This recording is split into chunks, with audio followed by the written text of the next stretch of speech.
God let me know just one word, prostitutes. And that day I told my family, and they said, oh, Mum, that's wonderful. And I said, well, we're going to have to move down London. And my son said, Mum, there's prostitutes in Stoke. I just looked up to the sky and said, Father God, if you really, really want me to do this, tell me what to say and what to do. I was talking to a girl and a guy come running across to me. And he just said, what's the deal? And I looked at him and I said, just tell her about Jesus. And he said, yeah, well, if she doesn't do this, she'll get both her legs broken. And I said, no, she just needs, to know about Jesus. She doesn't need to do this. And he said, oh, yeah, hallelujah. And he's standing there. And I just took in a deep breath and said something I'd never ever said before. Don't take the mick, don't take the mick. And then he just said, I wasn't. But he stayed like that.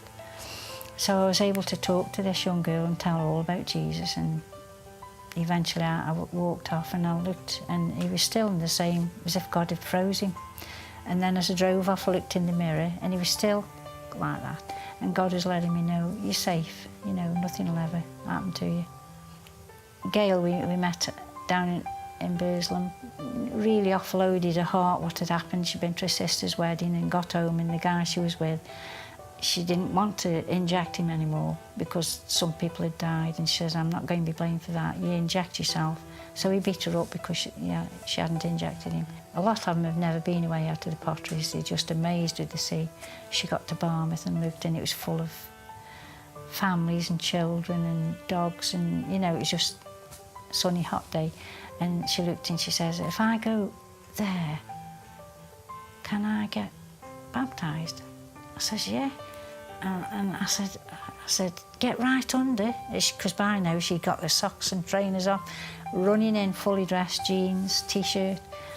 And she did, she got right under. And I was praying, I said, God, I know it isn't the norm, this. I said, but will you please let her have a heart's desire? Will you let her be baptised? And she was under the water for ages. And next thing, she came back and she says, something's happened to me. Something's happened to me. And it had. She'd been on drugs for 11 years, and from that moment on, never taken drugs. And one of them said, it won't be the police that gets us off the street, it'll be you lot, with Jesus.